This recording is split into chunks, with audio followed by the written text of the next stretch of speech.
There comes a time in history when silence speaks louder than any weapon, not through words or speeches, not even through warfare, but through the quiet shutting of a narrow blue artery that fuels the world. A single strait, barely the width of a city, holding the breath of billions. Ships halted, cargo frozen, the hum of engines silenced, the rhythm of trade disrupted. And in that silence, the world begins to choke on its own ambition. We built this global economy like a symphony, interconnected, orchestrated, precise. But every symphony has a conductor, and every note depends on timing. When the flow of oil ceases, when the grain doesn't move, when the tankers sit idle under a scorching sun, we realize how fragile this harmony truly is. We do not need a bomb to break nations anymore. All it takes is a locked gate, one blocked passage, one clenched fist on a maritime map. People far from that strait will still feel it, not in the form of explosions, but in their daily lives. A rise in bread, a spike in fuel, a job lost, a dream delayed. What was once a geopolitical decision becomes a personal crisis. The pain travels across oceans, hopping currencies, and crossing borders, sparing no one. For decades, we convinced ourselves we had conquered distance. Planes crossed skies in hours. Data crossed continents in milliseconds. But we forgot something far more primitive. Our most vital needs still move by sea, and seas have bottlenecks. The modern world, with all its grandeur, still kneels before geography. The irony is devastating. The very powers that built this system of dependency are now trapped by it. The hand that closes the strait doesn't just squeeze its adversary, it squeezes itself. Oil-producing nations panic, importers scramble, economies tumble like dominoes arranged too close in an overconfident line. We created a world too efficient, too interwoven, too optimized for peace. There are no heroes in this story, only lessons. And the first is this: if you put all your hopes into a single artery, prepare to bleed when it's severed. The second, no economy survives long on arrogance. Empires that forget their supply chains tend to remember them too late. A single closure becomes a mirror, showing us our addiction to convenience, our blindness to risk, our silence in the face of dependency. It is no longer about military might. It is about access, about leverage, about control of the unseen. Ports, straits, corridors of trade. Whoever controls those controls the pulse of the world. And when that pulse stops, it doesn't matter who the strongest is, because the fall is shared, the collapse is global, and the aftermath universal. We are now in a place where survival doesn't depend on who fires first, but who blinks last. And this isn't just a game of strategy anymore. It's a test of endurance, of foresight, of humility. Because the ones who suffer the most are never the ones who make the decision. They're the ones who feel them: the worker, the farmer, the mother in a grocery line wondering why the shelves are half empty and the prices are double. The world is learning the cost of ignoring balance. It's learning what happens when power is concentrated in a single route and diplomacy loses to ego. We have written the rules of globalization, but now we must live by them or suffer under their collapse. If one waterway controls the food, the energy, the currency, then closing it is not just a tactic, it's economic suicide. Not for one country, for all of us. This isn't just about oil or commerce. It's about what kind of future we want to inherit. One where every conflict can destroy livelihoods thousands of miles away, or one where resilience is rebuilt, where we diversify, where we adapt, where no one place holds the keys to our collective survival. And maybe, just maybe, we'll remember this moment as the turning point, when the world learned that interdependence without responsibility is a ticking time bomb. When silence from one corner of the sea echoed into every corner of the earth. When the closure of a strait became a warning that no economy is invincible, no system unbreakable, no nation untouchable, because the sea doesn't care about politics. The sea only reflects the decisions we make, and today it is calm. But beneath that calm lies the weight of consequences waiting to surface. It begins with geography, a narrow stretch of water barely visible on a map, yet powerful enough to decide the fate of nations. A place where ships must pass, where oil must flow, where trade lines converge like veins beneath the skin of the earth. This is not just a waterway. It is a choke point of power. In these narrow corridors, the pulse of the global economy is compressed, forced into a bottleneck, where one decision, one confrontation, or even one storm can ripple across the globe with irreversible force. These straits, so small and fragile in appearance, are the gateways through which the world breathes. And when those gates close, everything begins to suffocate. The power of a choke point does not come from its size or strength, but from its necessity. It is not just important, it is unavoidable. Tankers laden with oil, gas, grain, and critical supplies don't take detours. They follow the path dictated by oceans, dictated by cost, dictated by time, and when a single narrow channel becomes the only viable route, it also becomes the most dangerous one. The power of those who control it multiplies without firing a bullet. The power of those who control it multiplies without firing a bullet. A single nation, with the leverage of location alone, can bend markets, pressure rivals, and command global attention, not with force, but with presence. That presence becomes a shadow, stretching over global commerce, casting uncertainty, fear, and hesitation. For those on the receiving end, this choke point becomes a point of vulnerability. Their economies tick according to its opening and closing. A slight disruption, a threatened blockade, a minor conflict, or a policy shift can trigger massive fluctuations in oil prices, disrupt manufacturing, and cause logistical nightmares in supply chains already stretched to their limits. It is a game of high stakes, played over a sliver of water, but it is not a game with fair rules.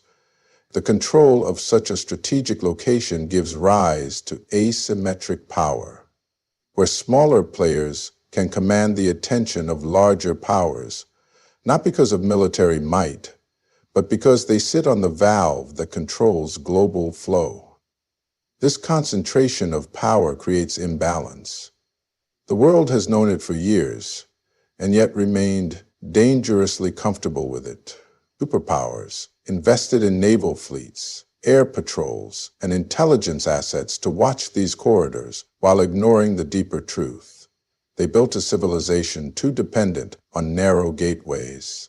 As technology soared and trade accelerated, this dependence only grew more brittle.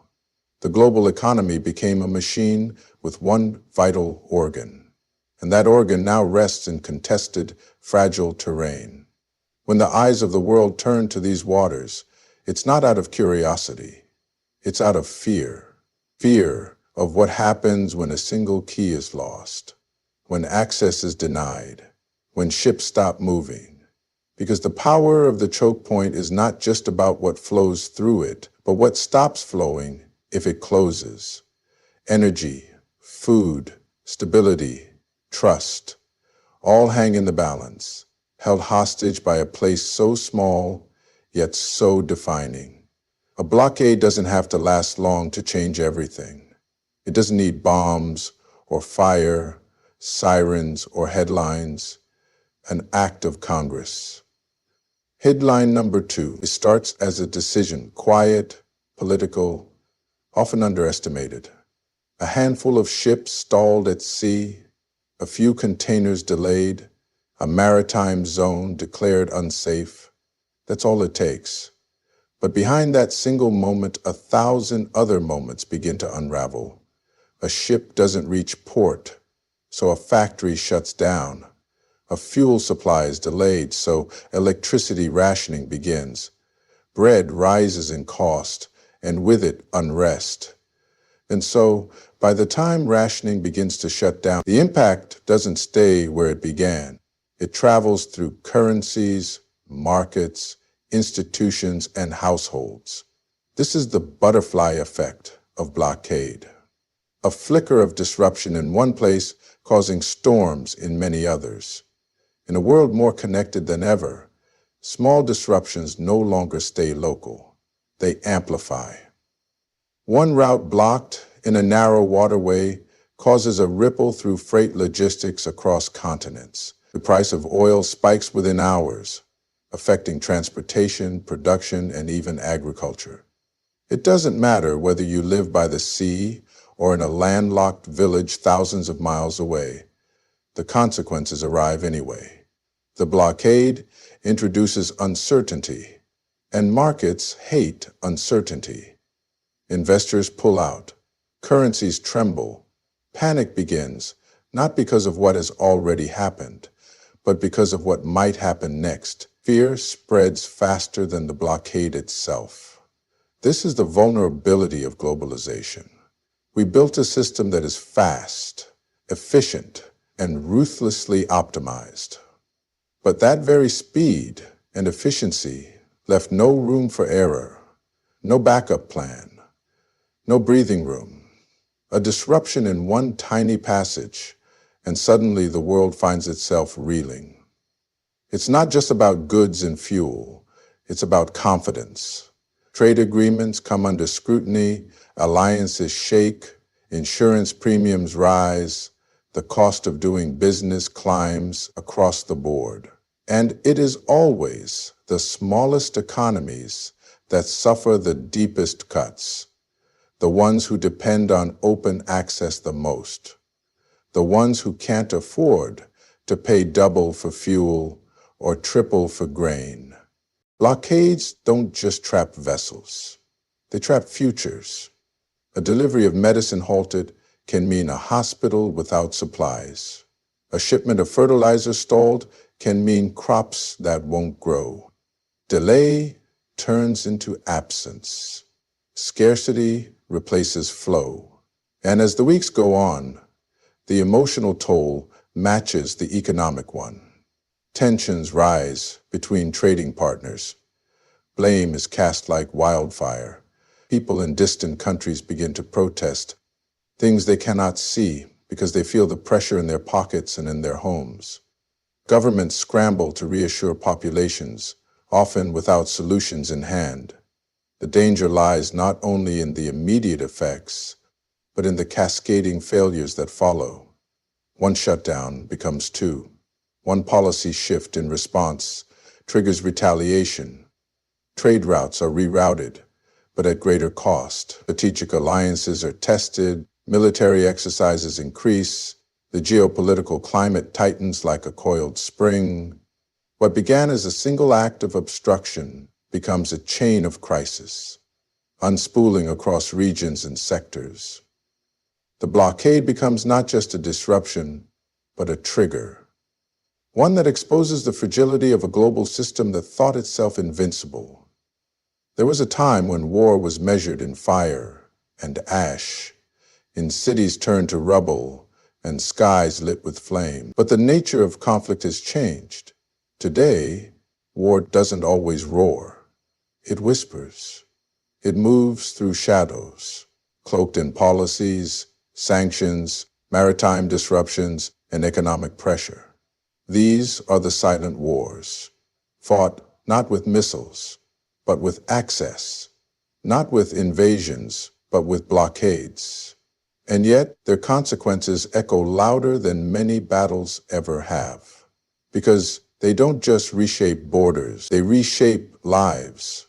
Entire economies fall to their knees, not because of armies at their gates, but because the gates of trade have quietly closed behind them. This new kind of warfare doesn't declare itself. There is no formal warning, no parades of tanks, no breaking news of bombs dropped. Instead, a nation wakes up to find its ports choked, its markets panicked, its people uncertain. It is a war where delay is more lethal than detonate, where choking supply lines replaces occupying land, where fear is manufactured through the slow squeeze of economic pressure. In these silent wars, food becomes a weapon, fuel becomes leverage, and scarcity becomes a strategy. It is war in disguise, wearing the suit of policy and the mask of negotiation. But make no mistake, it is war all the same. And the most haunting part is who suffers. It is not the architects of the blockade sitting in their distant offices. It is the farmer whose fertilizer never arrived, the fisherman who cannot sell because the cold chain is broken, the mother whose child waits for medicine stuck at sea. These silent wars spare no one, and they don't leave ruins. They leave exhaustion. They leave broken systems. They leave hunger and hopelessness, stretching far beyond the reach of any battlefield. They leave people wondering how a war could happen without a single shot fired, yet still take everything from them. This is the power of modern conflict. It hides behind diplomacy, behind legal frameworks, behind terms like containment or protection of interests. But behind those terms lie devastating truths, that when the flow of oil stops, hospitals go dark. When trade routes are disrupted, inflation explodes. When goods vanish, tensions rise. Society becomes brittle. Governments face unrest. Trust evaporates. The problems, if governments face unrest, the problems, if governments face unrest, the problems, if governments face unrest, the problems, if governments face unrest, the problems, if governments face unrest, it is an attack not on armies, but on rhythm, on the rhythm of daily life that allows people to plan, to work, to hope. And when that rhythm is broken, the silence becomes deafening. This war doesn't make headlines the way tanks do, but it moves deeper. It lingers longer. Its wounds are harder to see, but not any less real. And once started, it doesn't end with a treaty or a ceasefire, because rebuilding trust is harder than rebuilding cities. And once the world sees how easy it is to weaponize access, to punish through pause, to cripple through control, it changes the nature of every future confrontation. Silent wars teach us that control is more valuable than conquest. But their consequences are no quieter. They ring through boardrooms, classrooms, kitchens, and streets, until everyone, everywhere, feels the cost. The modern world prides itself on advancement, on speed, on seamless connection across oceans and borders. Planes fly faster, data moves instantly, goods travel the globe in orchestrated precision. And yet beneath that polished exterior lies a truth too often ignored. We have built a world so dependent on itself, so entangled in its own efficiency, that a single disruption can paralyze it. One narrow passage of water, one critical supply chain, one diplomatic rupture, and the world finds itself held hostage by its own design. This is not just fragility, it is dependency masquerading as strength. Every product on a shelf, every gallon of fuel in a tank, every grain of wheat in a bakery is part of a vast, interconnected machine. But unlike past eras, this machine no longer tolerates delay. It no longer absorbs shock. It's been trimmed, optimized, stretched thin in the pursuit of profit and speed. The result is a world where resilience has been sacrificed for convenience, where redundancy was seen as waste, and strategic reserves became outdated concepts. The assumption was that the flow would never stop, that global trade would remain a constant, untouched by politics, conflict, or weather. That assumption has now become our greatest vulnerability. Dependency is not inherently dangerous. The belief that one route will always stay open, that one nation will always supply, that one system will always hold, those beliefs have been tested and they have failed. A single country dominating rare earth minerals, a single strait carrying a third of the world's oil, a single supplier for a vital medicine. These are not anomalies. They are choices. Strategic, economic, and political choices that concentrated power in a few hands and left the rest exposed. And now the cost of those choices is being paid, not in policy debates, but in rising prices, rationed goods, and economic instability, spreading like a slow wave. What makes this hostage crisis unique is that there is no villain to point to, no single force to fight. The enemy is the structure itself, the very way the world has been built. People demand answers, but those answers are buried in contracts signed years ago, in shipping lanes agreed upon long before tensions rose, in manufacturing deals that traded sovereignty for cheap labor and faster delivery. The power was handed over willingly, and now that same power is being used not to strengthen the system, but to control it. Dependency of this kind erodes confidence. It turns allies into competitors. It sparks fear where there should be cooperation. When nations begin to question whether their lifelines can be trusted, they turn inward. Self-preservation takes priority. Stockpiling replaces sharing, nationalism replaces partnership, and the world begins to fracture, not because of war, but because of doubt. Doubt in systems once seen as unshakable, doubt in institutions meant to uphold global order, doubt in the very model of globalization that promised prosperity in exchange for interconnectedness. This is what happens when the chains that were meant to bind us in progress begin to feel like shackles. The very networks that brought abundance become weapons of leverage. The miracle of global trade becomes a trap, and the world, once proud of its unity, now finds itself stuck, caught in a web of its own making, struggling to breathe through the very systems it thought would make it unbreakable. We stand at the edge of a global revelation, one that doesn't come with the roar of war, but with the quiet, suffocating stillness of halted movement. A closed strait, a single disruption, yet the impact is planetary. We have crafted a world so efficient that it forgot how to endure interruption. A world so dependent on narrow paths, fragile links, and blind faith in access that the moment one route is cut, the system shudders. The lesson isn't just about trade or geography, it's about humility. No power is too mighty to fall, no economy too vast to stumble, no nation too distant to escape the ripple. We are now living proof that strength built on dependency is not strength. It is risk. Silent wars, subtle blockades, and supply-driven conflicts are no longer warnings. They are here. And they demand that we evolve, not in speed, but in resilience, not in dominance, but in balance.